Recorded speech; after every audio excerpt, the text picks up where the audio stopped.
देखिए, आज आप लोगों को जर्नल बनाने का तरीका और जर्नल कैसे बनेगा ये चीज समझा रहे हैं। ठीक है, तो जर्नल कैसे बनता है इसके लिए हमने आप लोगों को सबसे पहले बताया कि खाता के प्रकार को समझ लीजिए। तो खाता के प्रकार समझा दिए कि एक पर्सनल अकाउंट होता है, एक रियल अकाउंट होता है और एक नॉमिनल अकाउंट होता है। ठीक है, तो पर्सनल अकाउंट के लिए जर्नल बनाने का क्या नियम है वो देखिए। For personal account, for personal account, तो पर्सनल अकाउंट के लिए हम आपको नियम बताए हैं। Debit the receiver, debit the receiver and credit the giver. मतलब हुआ यहाँ पर कि पाने वाले को डेबिट करो और देने वाले को क्रेडिट करो। ठीक है, वैसे ही दूसरा नियम है, यानी इसका मतलब हुआ कि मैं एक बिजनेसमैन हूं तो मैं पाने वाला रहूंगा या मैं देने वाला रहूंगा तो मैं अपना नाम कभी नहीं लिखूंगा। यदि मैं खुद पाने वाला हूं, जैसे राम से नगद मिला मुझे, तो मैं पाने वाला हूं ना, तो मैं अपना नाम नहीं लिखूंगा। ये बात ध्यान रखना है। श्याम को नगद भुगतान किया, मैं देने वाला हूं लेकिन मैं अपना नाम नहीं लिखूंगा। यानी अगर मैं खुद पाने वाला हूं या मैं खुद देने वाला हूं तो मुझे अपना नाम ना तो पाने वाले में डेबिट की जगह लिखना है और ना ही देने वाले के जगह क्रेडिट में लिखना है। ठीक है, तो मैं अपना नाम नहीं लिखूंगा। यहाँ पर होगा कि मेरे लिए कोई बाहरी आदमी है पाने वाला, उसका नाम डेबिट करेंगे, या मेरे लिए कोई बाहरी आदमी है देने वाला तो उसका नाम क्रेडिट करेंगे। आया समझ में? इस बात को समझने में कोई दिक्कत है नहीं ना? चलिए, दूसरा फॉर रियल अकाउंट, वास्तविक खाता के लिए नियम कहता है debit what comes in and credit what goes out। यानी इसको हिंदी में कहेंगे आने वाली वस्तु को डेबिट करो और जाने वाली वस्तु को क्रेडिट करो। मतलब मेरे पास से कोई भी जर्नल एंट्री बनाएंगे तो ये सोचकर बनाना है कि मैं बिजनेस का मालिक हूं, मैं अपना काम कर रहा हूं। मेरे पास अगर कोई वस्तु आती है तो उस वस्तु को डेबिट करेंगे और मेरे पास से कोई वस्तु अगर जाती है तो उस वस्तु को, यानी जाने वाली वस्तु को क्रेडिट करेंगे। मेरे पास कोई वस्तु आती है तो फिर उसको डेबिट करेंगे और मेरे पास से कोई वस्तु जाती है तो उसको क्रेडिट करेंगे। आया बात समझ में? तीसरा फॉर नॉमिनल अकाउंट, इसके लिए होता है debit all expenses and losses and credit all incomes and gain. मतलब सभी हानि व्यय को डेबिट करो, सभी लाभ आमदनी को क्रेडिट करो। ठीक है, मतलब मेरे लिए अगर कोई हानि या व्यय है तो उस हानि व्यय को हम क्या करेंगे? डेबिट करेंगे। और मेरे लिए अगर कोई लाभ आमदनी है तो फिर उसको क्या करेंगे? क्रेडिट करेंगे। तो इतना नियम आपको ध्यान में रखना है। आया बात समझ में? कोई दिक्कत? अब इसी नियम को हम देखिए, अब जब हम जर्नल बनाएंगे तो फिर उसको हम थोड़ा संक्षेप में लिखेंगे। इसी नियम को क्या करेंगे? संक्षेप में लिखेंगे। ध्यान दीजिए, आपके थ्योरी में ये सब लिखा हुआ है। ठीक है, इसको थोड़ा संक्षेप में लिखेंगे। कैसे? उस पर ध्यान दीजिए। संक्षेप में क्या होगा ध्यान दीजिए। अब हम यहाँ पर देखते हैं किसको डेबिट करना है और किसको क्रेडिट करना है। समझने के लिए ध्यान से देखिए, डेबिट क्या सब होता है, तो या तो पाने वाले को डेबिट करते हैं ना, या तो आने वाली वस्तु को डेबिट करते हैं, या तो हानि व्यय को डेबिट करते हैं ना। क्रेडिट किसको करते हैं? देने वाले वस्तु को, तो देने वाले को क्रेडिट करते हैं, जाने वाली वस्तु को क्रेडिट करते हैं, या फिर लाभ आमदनी को क्रेडिट करते हैं।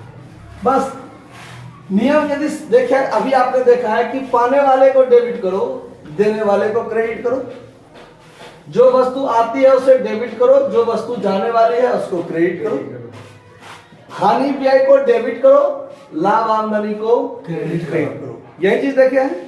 कहने का मतलब है कि इसी तीनों में से कोई भी डेबिट हो सकता है और इस तीनों में से कोई भी क्रेडिट हो सकता है। कौन डेबिट होगा और कौन क्रेडिट होगा, ये आपको ट्रांजैक्शन से पता करना है।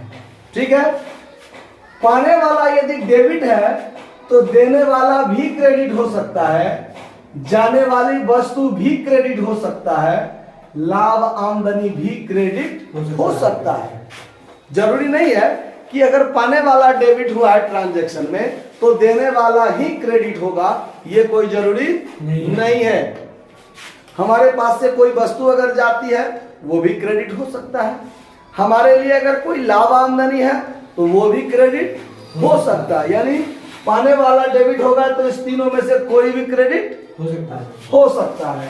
वैसे ही अगर आने वाली वस्तु को हम डेबिट करते हैं ट्रांजैक्शन के हिसाब से, आने वाली वस्तु को डेबिट करते हैं तो देने वाला भी क्रेडिट हो सकता है, जाने वाली वस्तु भी क्रेडिट हो सकता है, लाभ आमदनी भी क्रेडिट हो सकता है।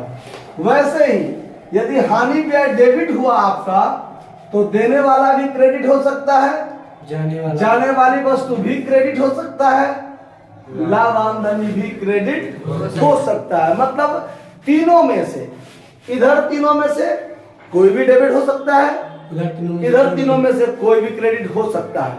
अब ये होगा कौन, इसका पहचान आपको ट्रांजैक्शन से करना है। ठीक है, तो अब वो पहचान करवाते हैं। अब ध्यान से देखिए, अब पहला ट्रांजैक्शन अब हम लोग लिखना शुरू करते हैं। सबसे पहले बैंक में नगद जमा किया, बैंक में नगद जमा किया, आपने जमा किया। मैं बोल रहा हूं बैंक में नगद जमा किया, तो मैं अपने सोच से, समझ से बोल रहा हूं कि मैंने जमा किया। आप सुन रहे हैं, आप समझ रहे हैं, आप ये सोचिए कि आपने बैंक में जमा किया, आप ये नहीं सोचिए कि सर ने जमा किया। मैं पहले बोल रहा हूं, आप अपने सोच में रखिए कि आपने किया है।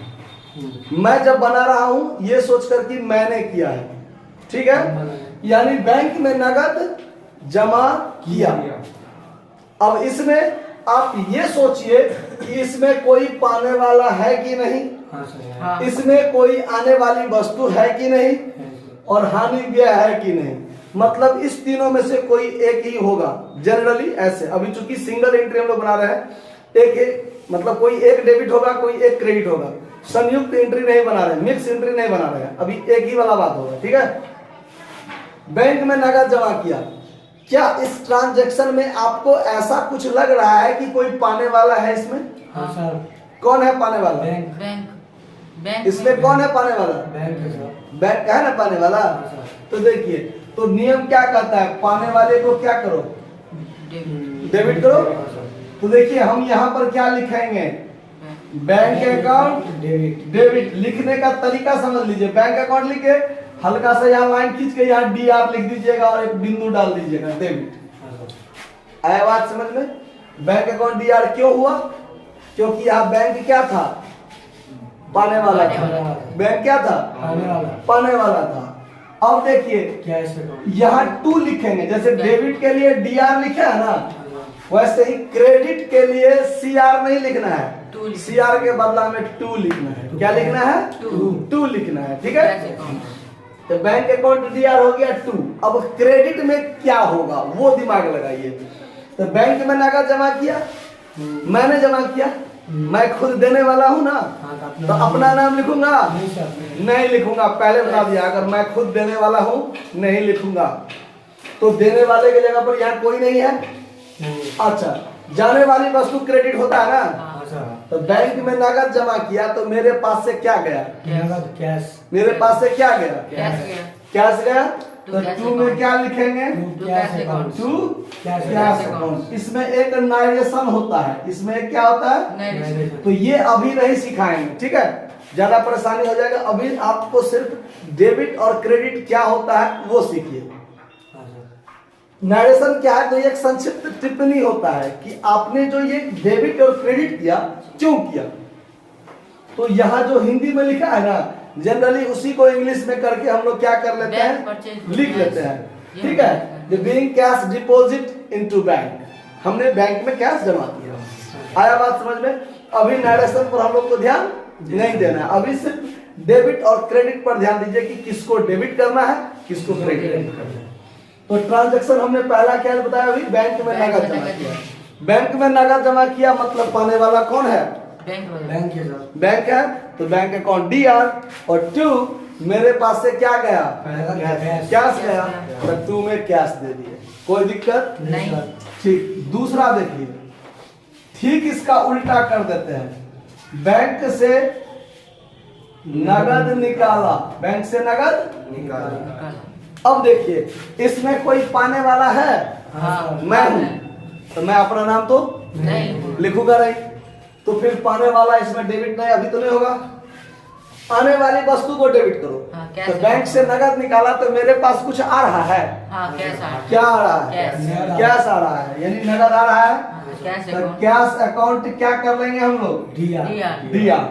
और 2 देने वाला कौन है? बैंक। देने वाला कौन है? क्रेडिट तो अकाउंट। 2 में क्या हो जाएगा? Credit account 2 bank account. और बैंक अकाउंट। आया समझ में? कोई दिक्कत नहीं सर। ठीक है। अब तीसरा चलते हैं, फर्नीचर नगद खरीदा। फर्नीचर नगद खरीदा। फर्नीचर नगद खरीदा। मेरे पास क्या आया? फर्नीचर। मेरे पास से क्या गया? कैश। क्या बनाएंगे एंट्री? आने वाली वस्तु को डेबिट करो, जाने वाली वस्तु को credit. Furniture account DR। Furniture account दिया। DR।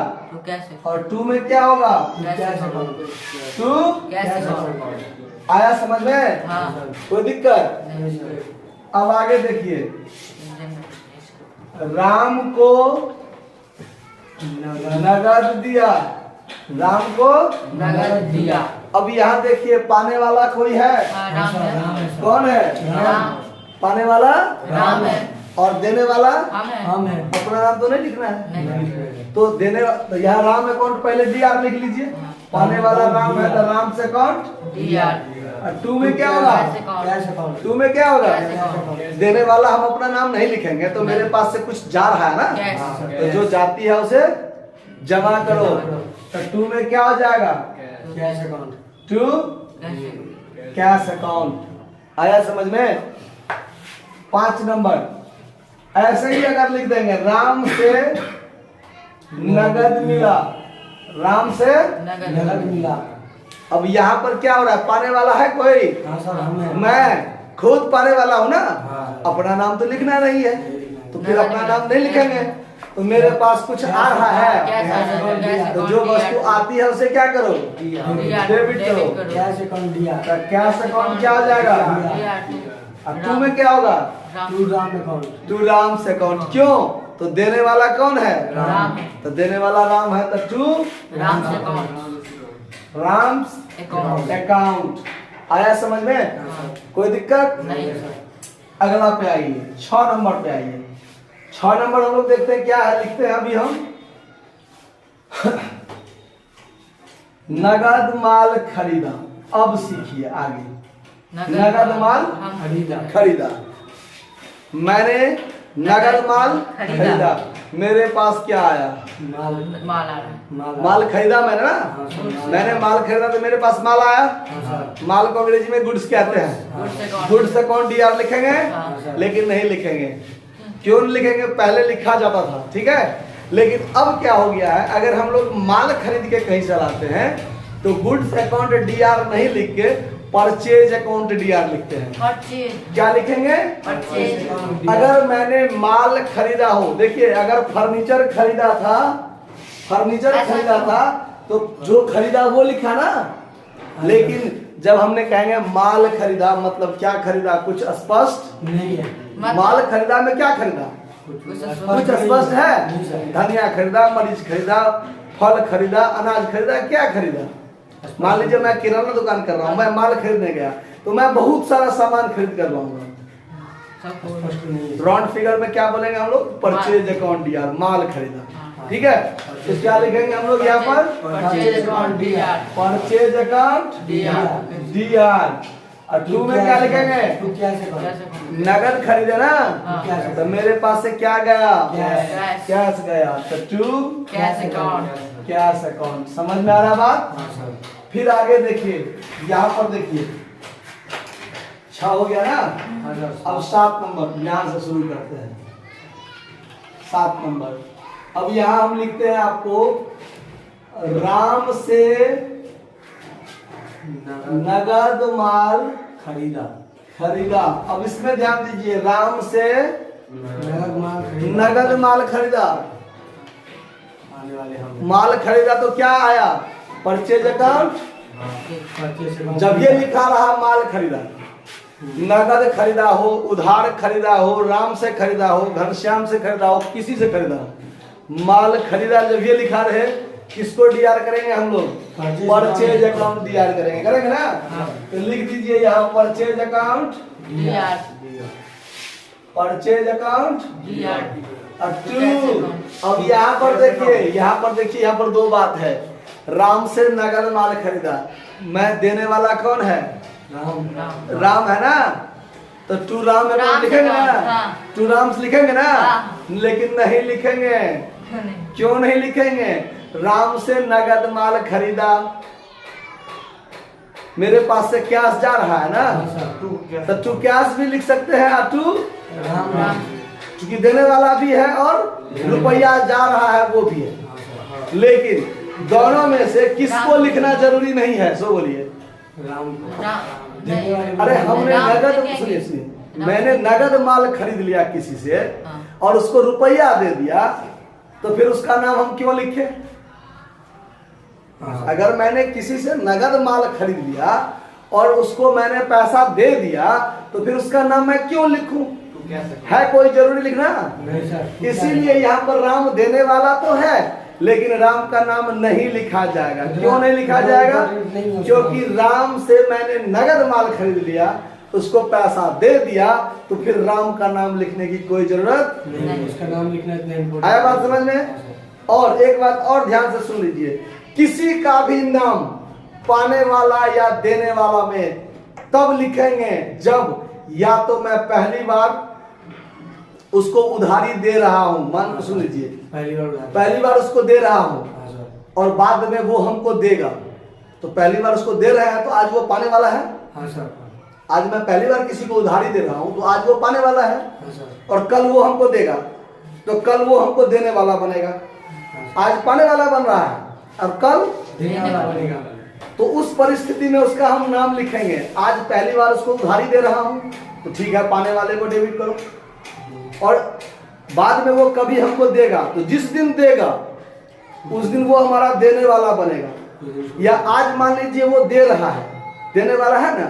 जैसे यहाँ देखिए, अभी हमने आपको दिखाया है, राम को नगद दिया, हाँ सर, राम को नगद दिया। तो इसको या तो यहाँ ये मानकर चलिए कि मैं राम को आज पहली बार दे रहा हूं, हाँ सर, तो राम अकाउंट डीआर हो रहा है। या तो पहली बार दे रहा हूं तब डीआर हुआ है। या दूसरा सोच लगाइए कि आज से कुछ दिन पहले हम उससे लिए होंगे उधारी और आज हम उसको दे रहे हैं, तो पाने वाला ये हुआ। आया बात समझ में? या फिर यहाँ पर मान के चलिए कि राम से जैसे देखिए यहाँ पर राम को नगद दिया, तो यहाँ पर क्या सेंस बनता है? पहला सेंस बनता है कि मैं आज पहली बार राम को उधारी दिया हूँ रुपया, हाँ सर। आज पहली बार दिया हूँ, तो यानी कल के डेट में वो हमको देगा। एक सेंस बना, इसीलिए राम अकाउंट डीआर किए। या फिर आज से पहले कभी हम उससे उधारी हम लिए होंगे और आज हम उसको नगद दे रहे हैं, तो आज ये पाने वाला अपना, कल के डेट में ये हमको देने वाला था और आज के डेट में ये पाने वाला हुआ। पहला दूसरा कंडीशन आया समझ में? या तो पहली बार पाने वाला बना है, कल देगा, या आज से पहले कभी हमको दिया था, आज हमसे ले रहा है, तो आज पाने वाला बना।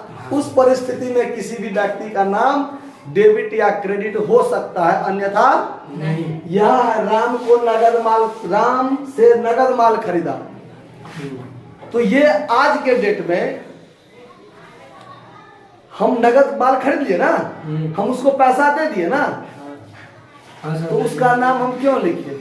उसका कोई नाम- वो हमको उधारी तो नहीं दे रहा है। नहीं सर। अगर उधारी देता तो आज हमको देने वाला है, तो कल हमसे लेने वाला बनेगा, बनेगा ना। हाँ सर। लेकिन ऐसा नहीं। नहीं है। राम से नगद माल खरीदा, माल खरीदा है तब परचेज अकाउंट दिया, हाँ सर। और मेरे पास से क्या जा रहा है? कैश। तो टू में क्या हो जाएगा? Cash account. To cash account. Cash account. आया समझ में बात? हाँ सर। अब देखिए 8 नंबर में, राम से उधार माल खरीदा। खरीदा या राम से माल खरीदा, दोनों का एक ही अर्थ होता है। राम से उधार माल खरीदा, स्पष्ट क्लियर कर दिया है क्या उधार खरीदा मैंने, हाँ सर। और राम से माल खरीदा, इसमें नगद नहीं है, नगद नहीं या है। उधार स्पष्ट नहीं है। नहीं है। लेकिन यहाँ क्या लिखा है? राम से माल खरीदा। खरीदा, राम से माल, खरीदा। तो राम का नाम यहाँ लिखा हुआ है ना, हाँ सर। तो राम का नाम, किसी का नाम क्यों लिखाता है? उधारी होता है इसीलिए ना किसी का नाम चर्चा करते हैं। हाँ। यहाँ देखिए, यहाँ है राम से नगद माल खरीदा। अगर यहाँ पर इतना बात अगर हम नहीं भी लिखते तो कोई दिक्कत था? नगद माल खरीदा, किससे खरीदा, कैसे खरीदा, क्यों खरीदा, कोई मतलब नहीं। नगद माल खरीदा मतलब माल खरीदा, रुपया दिया। राम से नगद माल खरीदा मतलब माल खरीदा, रुपया दिया। राम का चर्चा कोई जरूरत नहीं। लेकिन यहाँ पर राम से उधार माल खरीदा, अगर किसी से हम उधार माल खरीदेंगे तो जिससे उधार माल खरीदेंगे उसका नाम लिखना जरूरी है। इसीलिए यहाँ पर लिखा हुआ है राम से माल खरीदा, मतलब उधारी खरीदा होगा, इसीलिए राम का नाम लिखना जरूरी है। तो यहाँ पर जब ये माल खरीदा लिखा हो तो क्या करेंगे? परचेज अकाउंट दिया। परचेज अकाउंट दिया। और टू में क्या लिखेंगे? राम से account. Ram's account, to Ram से अकाउंट। राम्स अकाउंट। समझ में आ रहा बात? कोई दिक्कत है समझने में? चलिए अब आगे देखिए 9 नंबर में, राम को नगद माल बेचा। अब बेचने वाली बात पर चलते हैं हम लोग। राम को नगद माल बेचा। अब देखिए, अब हम नगद बेचे चाहे उधारी बेचे, जैसे भी बेचेंगे, मेरे पास से माल बिक रहा है तो मेरे पास से माल जाएगा ना कि नहीं जाएगा? अच्छा, अब यहाँ है क्या? राम को नगद माल बेचा, तो मेरे पास, यानी राम को नगद माल बेचे, तो पाने वाला कौन है? पाने वाला कौन है? राम का नाम डीआर करना चाहिए ना। पाने वाला राम है तो राम का नाम क्या करना चाहिए? लेकिन नहीं करेंगे। क्यों नहीं करेंगे? तो राम को नगद माल बेचे हैं, राम को नगद माल बेचे हैं, तो उसने हमको रुपया दे दिया, तो राम का नाम क्यों लिखे? अगर मान लीजिए मैं आपके हाथों माल बेचूंगा नगद में, तो आपने हमको पैसा दे दिया ना, तो हमारे पास कैश आया तो कैश डीआर करेंगे, तो आपका नाम हम क्यों लिखेंगे? और अब ये बोले हैं किसी का नाम डेबिट या क्रेडिट तब करेंगे जब उधार वाली बात होगा। तब क्या होगा? या तो पहली बार उधार दिए हैं या इससे पहले कभी दिए होंगे तब। आया बात समझ में? तो राम को नगद माल बेचे हैं तो हम उधारी नहीं ना दिए हैं, नहीं सर, तो उसका नाम नहीं मेरे पास क्या आया? कैश। तो जो आती है उसे क्या करो, आने वाली वस्तु को डेबिट करो। तो कैश अकाउंट क्या होगा, दिया और टू में क्या हो जाएगा, माल बेचे हैं टू परचेस अकाउंट तो टू सेल्स Sales अकाउंट। माल बेचना हो, जब माल बिका हो और मेरे पास से माल गया, मेरे पास से माल जाएगा हाँ सर तो बिक के गया हो, बिक के गया हो तो टू में क्या हो जाएगा, सेल्स सेल्स अकाउंट। ध्यान रहेगा बात, हाँ सर ध्यान रहेगा ना। परचेस चलिए 10 में देखिए, राम को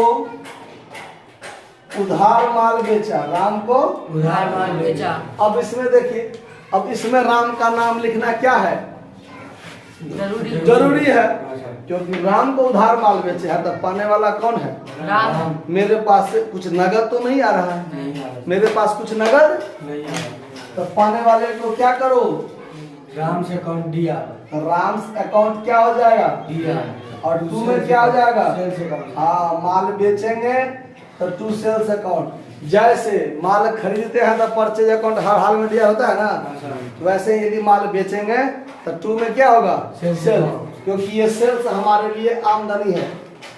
लाभ आमदनी को क्या करो, लाभ आमदनी को क्या करो, जमा जमा करो। करो। तो सेल्स हमारे लिए आमदनी है तो यहाँ पर क्रेडिट करेंगे।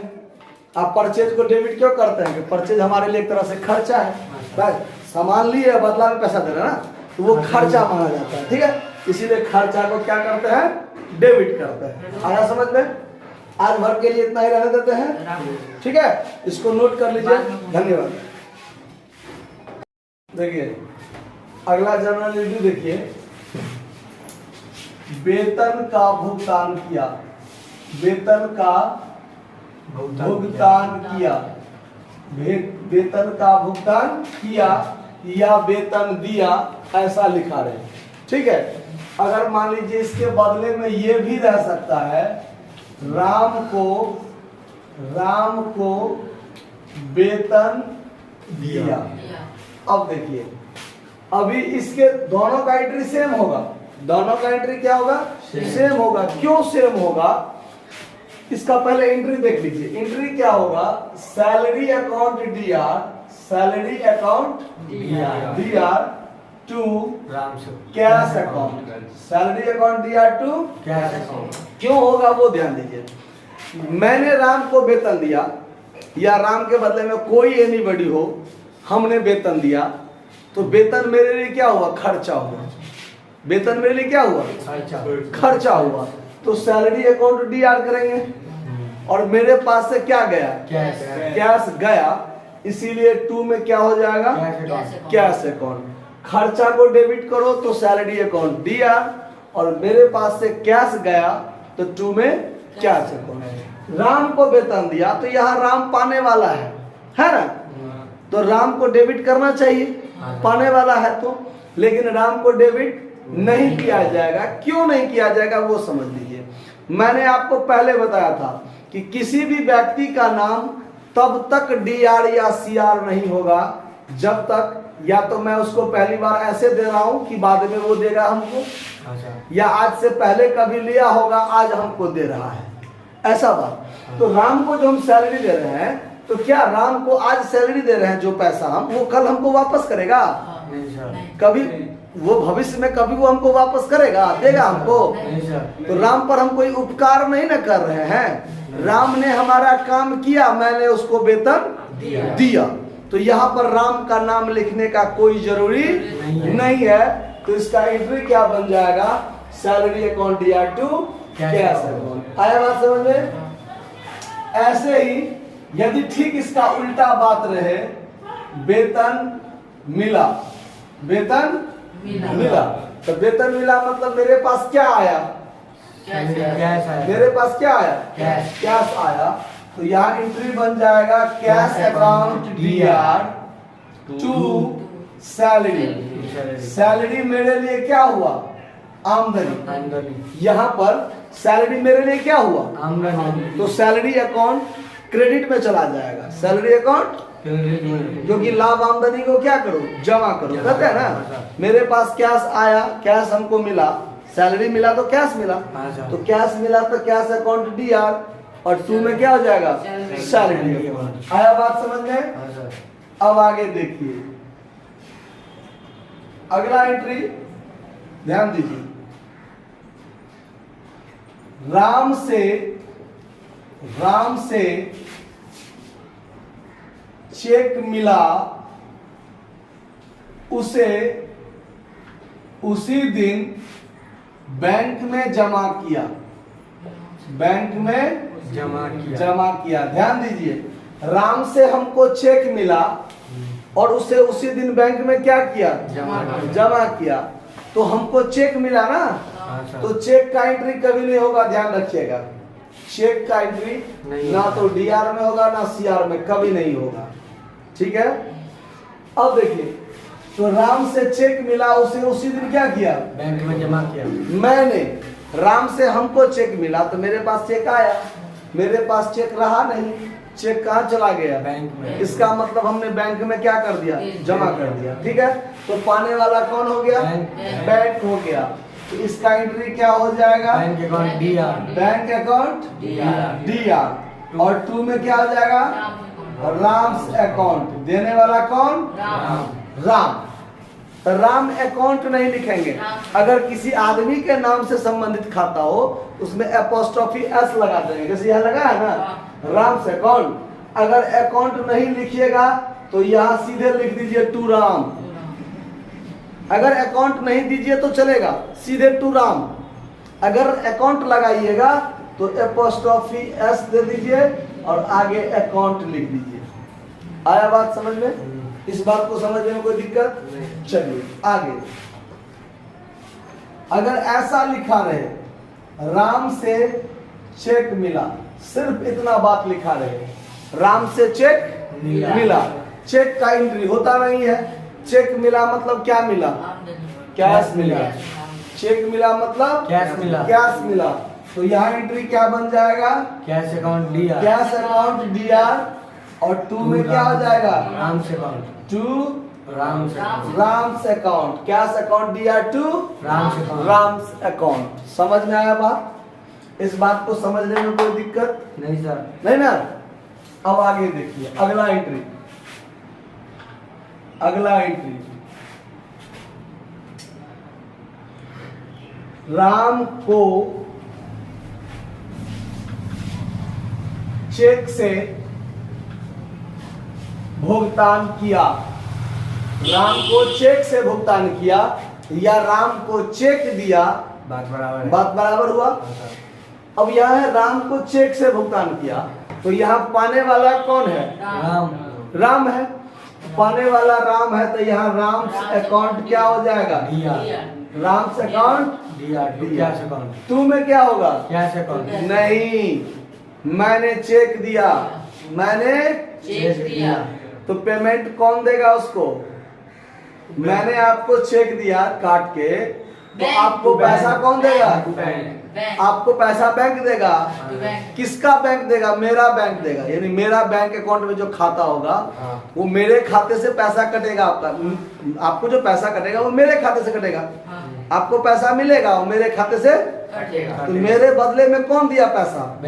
बैंक दिया ना। तो मेरे लिए देने वाला कौन हो गया? बैंक। तो देने वाला बैंक, तो यहाँ क्या लिखेंगे टू बैंक अकाउंट। यहाँ एक बात ध्यान रखिएगा, अगर मैंने चेक पाया और बैंक में जमा नहीं किया तो कैश अकाउंट डीआर होगा। यहाँ किया ना, राम से चेक पाया और बैंक में जमा करने वाली बात नहीं है, तो कैश अकाउंट डीआर होगा। लेकिन यदि मैं किसी को चेक दे रहा हूं तो वो बैंक में जमा करे ना करे, जब करेगा तब, लेकिन मेरे पास से पैसा जो जाएगा वो मेरे बैंक खाता से जाएगा ना। इसीलिए 2 में क्या हो जाएगा उस परिस्थिति में? To bank. मतलब राम से अगर मैंने किसी को चेक दिया तो जिसको दिया वो डीआर और 2 में क्या हो जाएगा बैंक अकाउंट। ठीक है। अगला एंट्री पर ध्यान दीजिए।